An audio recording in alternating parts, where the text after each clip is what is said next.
tour de chauffe. Nos chroniqueurs se déboutonnent sur le vif. Merci encore une fois de votre fidélité. Renouvelez-nous ici. Donc on vous invite à ce plateau spécial Mirador consacré donc à l'an 1 de l'avènement du CNRD le lundi donc de 8h à 12h sur Film FM avec plusieurs invités de haut rang donc qui vont s'exprimer pour tenter de dresser le bilan d'un an de gouvernance du CNRD. On va continuer notre émission à rappeler aussi que Guinée Matin relaie cette émission désormais à partir de ce 1er septembre sur sa page Facebook. Grand merci donc à nous et à toute sa team. Bonjour Akoumba Diallo. Bonjour Aboubakar, bonjour à nos chers auditeurs et téléspectateurs. Avant le traditionnel bonjour, j'aimerais dire à ma sœur Diallo à la maison de se préparer pour un massage cardiaque au bénéfice de mon complice de crime, Talibé Bari. Complice de crime? Oui, ma soeur, tu as compris, hein? Prépare-toi à un massage cardiaque ce soir parce qu'il a défoncé... Tu sais que oui, allez-y. J'ai bien fait ma partie de sport avant de venir en plateau. Oui, j'ai dit que je préfère que ma soeur te fasse un massage cardiaque. Et si tu veux que j'aille en détail, je peux aussi aller. Alors, je commence ce rituel par une joie et une peine. Mais attendez, je commence par la peine pour finir par la joie. J'aimerais me rappeler de Bomboli. Bomboli, c'est un district qui se trouve dans la sous-préfecture de Bourou-Altapé. Nous sommes à Pita. Un ressortissant de Pita m'a reçu en stage. Il était le directeur commercial du groupe Lolenx Lalance. Il s'agit de feu Ibrahima Pateba, très gentil, qui avait du mal à calculer nos piges chaque fois qu'il tournait la tête et qui préférait prendre un peu pour remettre sur nos piges. J'aimerais bien dire bonjour à tous ses parents et leur demander de prier encore pour le repos d'Ibrahima Pateba, ancien responsable commercial au groupe Lolenx Lalance. Et vous savez, ce groupe-là a été une école. Ce n'est pas une publicité. Vous pourrez présenter la facture à Diallo Souleymane. Il respire encore. Mais au même moment, puisque je suis à Pita, j'aimerais aussi adresser mes pensées à la famille de feu Hassan Abraham Keita, monsieur correcteur. Très bien. Groupe Lolenx Lalance. Et puis pour finir par la joie, j'aimerais que vous me permettiez de souhaiter joyeux anniversaire à celui qui est en train de vieillir et de mourir à petit feu. Il s'agit de Ablaye Diaré, mon petit cousin du côté de Maraka et de Sarakolé de Kissidougou. Très bien. Merci Akouma. Bonjour l'enfant des Konendo, très rapidement. Bonjour Aboubakar et bonjour à tous. Bonjour l'enfant du triangle NKK. Bonjour l'influenceur ouest-africain, bonjour au triangle NKK. Bien, merci. Allez, Talibé, donc on remet les choses à l'endroit. On s'intéresse à cette mission de haut niveau de la CAF à Conakry. On parle là du CAN 2025, très rapidement. Il s'agit d'un sujet hors cuisine interne. Bien. Que vous m'avez pris au dépourvu pour parler de lutte. Il s'agit donc de cette visite d'une mission de la CAN, une mission d'inspection qui est très importante puisque elle permettra, en tout cas à la CAN, d'avoir une idée des préparatifs de la CAN. Est-ce que la Guinée est capable justement d'organiser cette CAN? Alors à cet effet, cette mission a été reçue par les membres du COCAN en présence du ministre des Sports. Du ministre des Sports, en présence du CONOR, c'est-à-dire à travers sa présidente et son vice-président. Tout à fait. Et donc au sortir de cet entretien avec ce premier groupe, en tout cas, le responsable de la mission, M. Mathurin de Carus, je ne sais pas si je prononce bien, Chacus ou Cacus, je ne sais pas trop, il nous dit, nous avons essayé de voir comment trouver des solutions pour aider la Guinée. Nous ne sommes pas venus, et c'est très important, retirer l'organisation à la Guinée. Nous sommes venus pour voir si la Guinée a des propositions pour convaincre la CAF à lui faire toujours confiance pour l'organisation de cette CAN 2025. Et le plus important, c'est l'entretien, l'audience que le président de la transition a accordé à cette délégation. Alors, au sortir de cette délégation... cet entretien. Cet entretien, Africa-Guinée en a rapporté des extraits. C'est le ministre Lansana Bea qui s'est fait le porte-parole du président de la transition. Parce que, en tout cas, Lansana Bea rapporte que l'organisation de la CAN est une priorité nationale. On n'ira pas en 2026 ni en 2027. Cette CAN, on l'organisera en 2025. Donc, c'est le colonel qui a promis cela à la délégation de la CAF. Et en réponse... Même s'il aurait été mieux d'entendre le porte-parole de la présidence à l'occasion, c'est le colonel Amara. Bon, En tout cas, on ne sait pas trop. Mais et ce qui est important aussi, c'est la réponse donnée par le chef de la délégation. Ça aurait traduit mieux, en fait, parce que c'est quand même la présidence de la République là. Ça aurait porté mieux la communication de la présidence. Je ne sais pas si on a. De mon point de vue. Bien.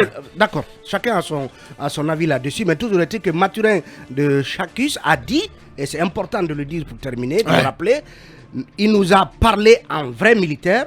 Donc, il rapporte là ses sentiments après avoir écouté le président de la transition. Il nous a parlé en vrai militaire. Il est très déterminé à organiser la CAN pour les Guinéens.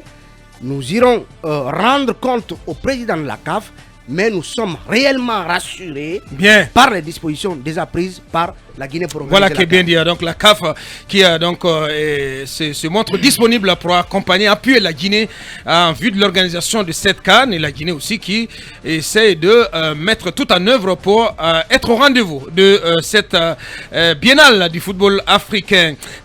Bassi, qu'on s'intéresse à cette deuxième journée d'assainissement, cette deuxième journée de campagne citoyenne d'assainissement. Oui, c'est ce samedi, après-demain. Oui, et c'est un communiqué du ministre de l'administration du territoire, de la décentralisation, qui précise que cette deuxième journée d'assainissement citoyenne est prévue effectivement demain, samedi. Après-demain plutôt. Oui, après-demain, 3 septembre. Oui, après-demain, 3 septembre, j'allais dire. Je pensais que j'étais vendredi aujourd'hui. Et que le département invite l'ensemble des citoyens à accompagner cette initiative pour faciliter. Pour essayer de débarrasser Conakry de ces ordures. Mais pas de circulation de 8h à 12h. Oui, et c'est ce qui est surtout important. Embêtant, c'est ce qui est surtout embêtant, parce que la première journée, on a vu que de nombreux citoyens n'ont pas pu vaquer à leurs activités. Les journalistes même ont été fortement impactés dans leur travail, parce que beaucoup n'ont pas pu rallier. Nous ici, dans l'émission Mirador samedi, bien, les gens sont avec avec assez de difficultés, parce qu'on dit que la circulation est interdite de 8h à 12h, mais ce qui se passe, c'est que dès 6h déjà, il y a des quartiers où on commence déjà à complètement barricader les routes. Et il est difficile pour les gens. La première fois, c'était le cas. Dès 6h, les routes étaient barricadées déjà, les policiers étaient présents partout. Mais je pense que cette fois-ci, si on reste dans l'esprit du communiqué, c'est clair et c'est clairement indiqué que c'est de 8h à 12h. Donc, c'est pas avant 8h. Oui, mais c'est pas avant 8h. Mais sauf que et cela soit entendu par nos policiers. Mais les policiers, ils le font parce qu'après, ils raquettent. Moi, j'en ai vu raqueter. Oui, ça prenait 10 000 francs à des véhicules pour les laisser passer. Sauf que sur le terrain, justement, ce n'est pas du tout appliqué. À partir de 6h, vous sortez de chez vous, vous trouvez que les routes sont complètement barricadées. Ça, c'est un. Et deuxièmement, est-ce que, ça c'est dans les commentaires, est-ce qu'en réalité, on va pouvoir assainir la ville de Conakry avec une telle initiative? Il y a des spécialistes qui l'ont dit un peu plus, je pense qu'il faut renforcer les compétences des collectivités locales. On a vu par exemple le maire de Matam, par exemple, qui est très actif aujourd'hui. Ça fait partie des différentes compétences dévolues aux collectivités locales. Il faut renforcer les compétences de ces collectivités locales en matière d'assainissement. Il faut trouver les financements, il faut trouver les subventions, trouver les équipements qu'il faut. Bonamala Condé, il est en passe de devenir l'un des meilleurs maires de la Guinée. Oui, parce que... je peux le dire, franchement, très actif. Moi, personnellement, il est en train de me surprendre agréablement. Oui, parce que sur la question de l'assainissement, moi, je l'ai eu en interview ici dans... il est passé aussi dans Respublica. Il a clairement indiqué, il est aujourd'hui en train... Il prévoit de déguerpir notamment les occupants de la gare routière de Madina. Il a dit en réalité ce n'était pas une gare routière. Et il prévoit aujourd'hui un plan de reconstruction carrément du marché de Madina. Très bien. Beaucoup d'initiatives. En tout cas, si le département, si le CNRD veut réussir aujourd'hui la question de l'assainissement, je pense à mon avis, c'est de renforcer les compétences des collectivités locales qui sont vraiment les mieux placées, qui sont aujourd'hui très proches des populations locales. Voilà, l'autre question c'est, qu'en est-il, Manu, de la mobilisation citoyenne autour de ce programme du gouvernement? La dernière fois quand même, moi personnellement je n'ai pas été très impressionné. C'est vrai, il y a eu... Pour autant, le ministre Mori se félicite du succès de la première journée. Oui, je ne vois pas trop le ministre Mori dire que ça a échoué. Mais évidemment, on ne peut pas nier que des citoyens sont sortis, il faut le reconnaître. Des citoyens sont sortis. Et personnellement, si j'avais eu le temps, je serais sorti le faire. Mais très bien. La question se pose encore sur justement cette mobilisation citoyenne. Quand vous savez aujourd'hui que vous retirez les Guinéens, par exemple, de leur quartier généraux politiques, ils cessent d'être citoyens, tout simplement. Et il se trouve qu'aujourd'hui, les adversaires les plus farouches de la junte, ce sont les partis politiques. Et les Guinéens se reconnaissent beaucoup plus dans les partis politiques que dans n'importe quelle autre instance. Et je pense que ça explique un peu cette réticence-là. Quand vous partez par exemple sur les quartiers qui sont notamment le long de la route Le Prince, vous voyez que ça n'intéresse personne pratiquement. Bien. Les gens font pas comme que si, dans ces quartiers. les gens font comme si de rien n'était. Excuse-moi, Manu, ce jour, on est tous sortis pratiquement après 13 heures. Ouais. Mais à Lambagny et ailleurs, on a vu encore des tas d'ordures le long de la route. Donc, en réalité, c'est moins. Il est vrai que tout cet enfermement dans lequel on nous met de 8h à midi, 13h, ouais. ça indispose tout le monde. Je suis bien d'accord, mais c'est de 8h à midi, parce que c'est de 8h à 13h. Oui, mais Abakar, mais c'est on va toujours au-delà. l'organisation pratique dans les quartiers. Comment cela est réellement organisé? Est-ce que les quartiers, à travers les chefs de quartier, les chefs de secteur, sont réellement impliqués? Est-ce que les associations de jeunesse qui sont dans ces quartiers, parce que dans chaque quartier, il y a quand même des groupements de jeunes, est-ce que tous ces gens, on a organisé les choses de sorte qu'il y ait un maillage permettant réellement de sortir les ordures des différents quartiers? Et est-ce qu'il y a toute la logistique en termes de moyens de transport, d'évacuation de ces ordures? Toutes ces questions se posent. Moi, je pense que le ministre Mori gagnerait mieux à cibler carrément pour un des samedi, zones. Samedi, on se concentre sur une zone bien précise et on y met toutes les ressources logistiques, toutes les ressources humaines.